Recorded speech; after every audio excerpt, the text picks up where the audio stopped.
1977 жылдың 27 наурыз күні әлемдегі ең үлкен әуе апаты орын алды.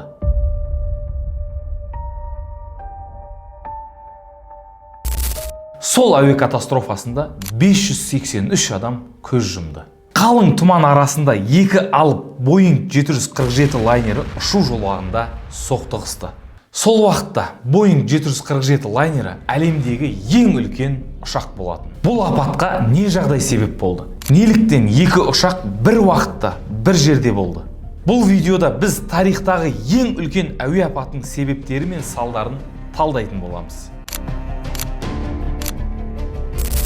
Барлығы қалай басталды? 1977 жылдың көктемі. Испанияға қарасты Канар аралдары. Былайша айтқанда, Канарские острова. Бұл аймақ өзінің жылы климатымен, әдемі пляждарымен, миллиондаған туристерді тартатын демалыс орындарымен танымал. Осы аралдардағы ең үлкен әуежай Лас Пальмас. Алайда сол күні Лас Пальмас әуежайында күтпеген жағдай орын алды. Террористік шабуыл. Белгісіз біреулер күту залында бомба жарды. Соған байланысты Лас Пальмас әуежайы уақытша жабылды. Барлық рейстерді жақын маңдағы Тенерифе аралындағы Лос Родеос әуежайына бағыттады. Бірақ бұл әуежай мұндай көлемдегі ұшақтарды қабылдауға мүлде дайын емес еді. Жабылған Лас Пальмас аэропортына қонатын ұшақтар саны тым көп болғандықтан Тенерифедегі шағын әуежайға әуе кемелері бірінен соң бірі қонып жатты. Олардың арасында KLM 4805 және Panam 1736 рейстерін орындаған екі Boeing 747 ұшағы да бар. KLM рейсі Амстердамнан ұшып шыққан. Ал Panam Лос-Анджелес, Нью-Йорк бағытымен келе жатқан еді. Экипаж мүшелері бастапқыда бұл жерде бірнеше минут қана күтеміз деп ойлады. Бірақ шын мәнінде олар 2,5 сағаттан аса Тенерифеде қалып қойды. Күтпеген кешігу бұл оқиғаның тек басы ғана еді. Бірнеше факторлар қосылып жағдайды одан әрі ушықтырды. Ауа райы. Тенерифе аралдары Атлант мұхитында таулы аймақта орналасқан.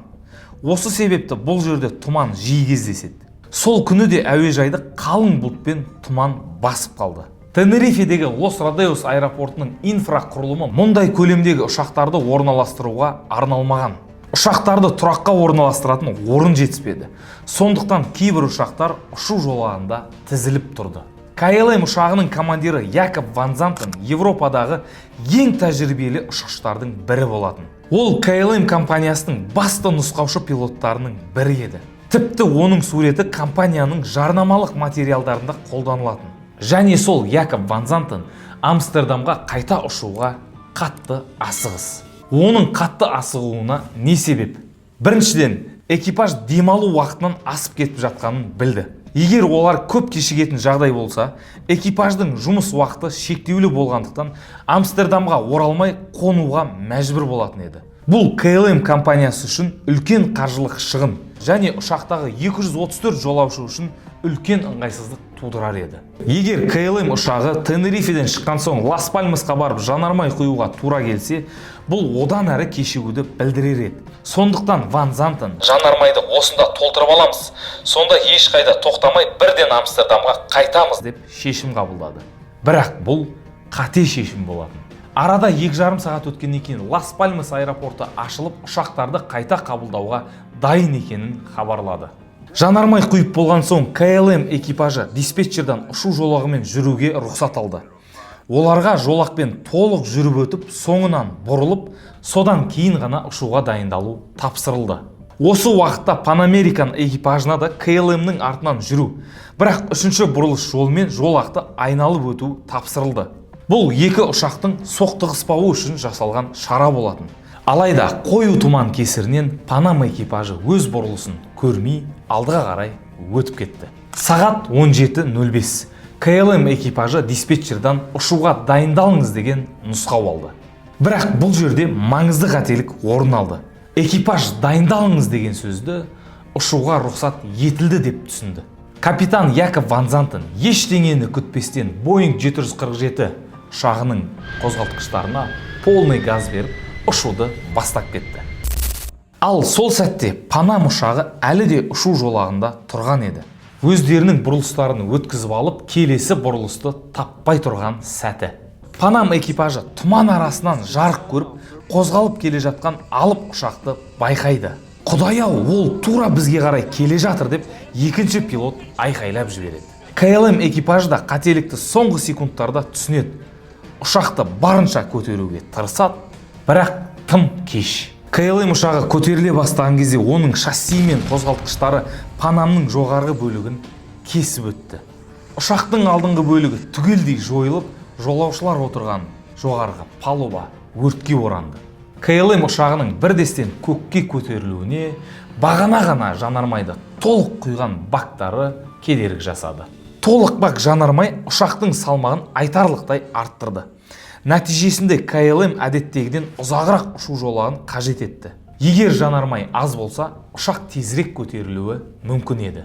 КЛМ ұшағы Панамды соққаннан кейін 150 метрге әрең ұшып барып жерге құлады. Қатты соққыдан кейін бірден жойқын жарылыс болды. Аспанға алып от пен қара түтін көтерілді. Борттағы 248 адамның ешқайсысы аман қалмады. Бұлайша айтқанда, тірідей жанып кетті. Панам ұшағы КЛМмен соқтығысқаннан кейін ұшу жолағында қалып қойды.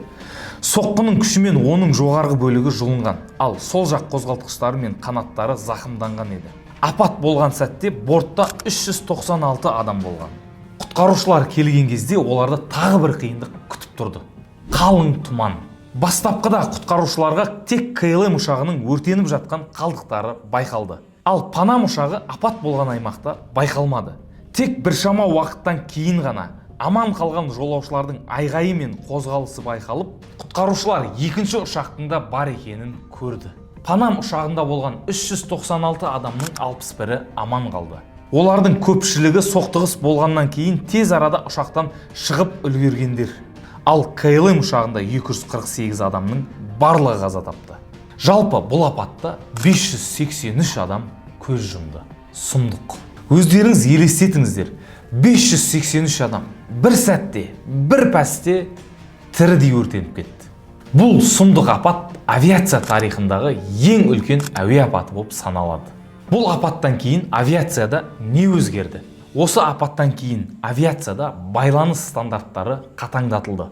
Әуе диспетчері мен пилоттар арасында тек нақты бір мәнді командалар қолданылуы тиіс болды. Экипаждың ішкі қарым-қатынасы күшейтілді.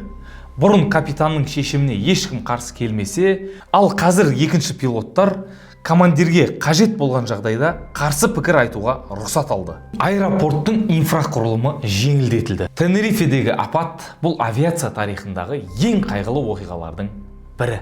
Бірақ дәл осы трагедия авиация қауіпсіздігін қайтадан қарап шығуға түрткі болды. Дәл осы сәтте орысша фраза еске түседі. Правила безопасности в авиации, написанные кровью.